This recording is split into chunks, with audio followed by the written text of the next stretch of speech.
Hello, I'm Matt from Ludo-Chrono, and today I'm going to give you an overview of Tokaido. Tokaido is a 2 to 5 players game for players ages 8 and up, and it plays for around 4 to 5 minutes. In this game, you play as travelers in medieval Japan. You are on the board, but you also have a plaque with your starting money and a special ability.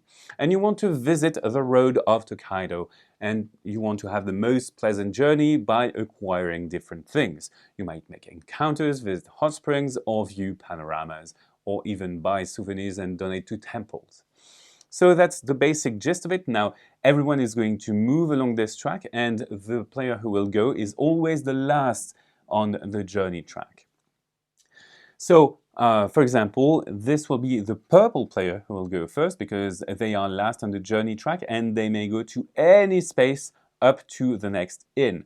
So obviously, if they go very far, they will miss a lot of opportunities. So they will visit this panorama, and when you ever visit a panorama spot, you have 3 different kinds. You will simply complete or start your panorama. In this case, they will start it by taking the 1 card of this panorama. If they ever visit it again, they would take the number 2 card, which is worth 2 points, and a third time would grant them the 3 card, which is worth 3 points. Obviously, this is the smallest panorama, and you have a panorama with 4 or 5 cards. Whenever you first complete a panorama, you get a special 3 points bonus. So that's the basic gist of the panoramas. Now, that player has played. Now it is my turn to play the game. So I will simply choose where to go, and I will choose at that spot. I may even go there, but I will choose to make an encounter.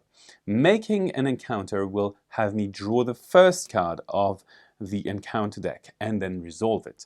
In this case, this is a guide, and the guide helps me to create a mountain panorama. However, I will also trigger my special ability. All of the player characters have a special ability. In this case, mine is every time I make an encounter, I will gain a victory point and also take a money. However, I will keep this card because there are bonus achievements at the end of the game. If you have the most encounters, you get 3 victory points. If you have the most hot springs, you get that achievement as well, and so on and so forth. So my turn is over. We move on to the next player's turn, and it is blue. So blue will simply go to the temple, and they will donate money. So every money that you donate is worth 1 victory point, and at the end, if you have the most, you have a bonus. So now, blue's turn is over, but they are the last one in the journey track, so they will go again.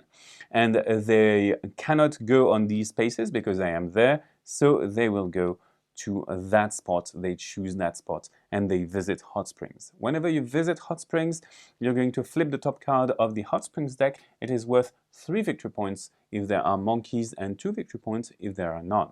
Now, we play with 3 players, so we only play with the journey track. If you play with 4 or 5 players, you're going to have sites that have 2 spots, one which is off-road, and it is only used with 4 or 5 players.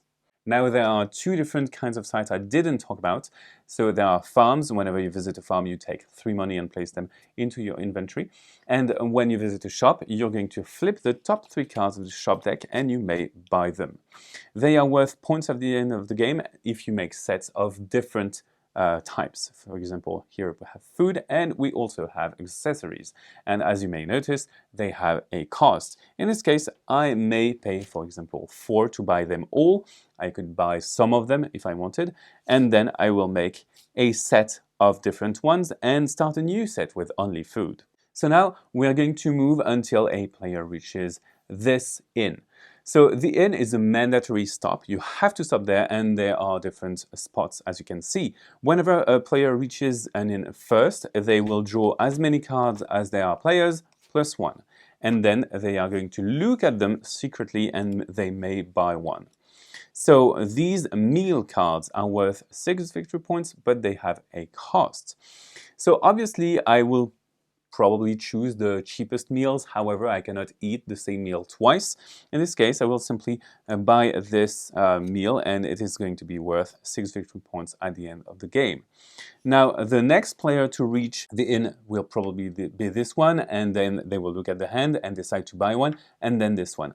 And the blue player has no more money. They cannot buy this, so they would not have a meal at the end of this step.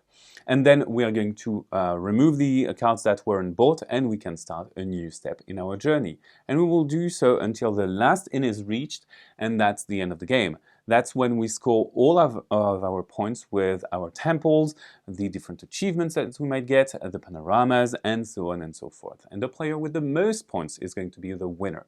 So that's it for Tokaido. Tokaido is a game in which you try to have a pleasant journey where going fast is not always the best. Now, bye-bye, see you in Ludo-Chrono.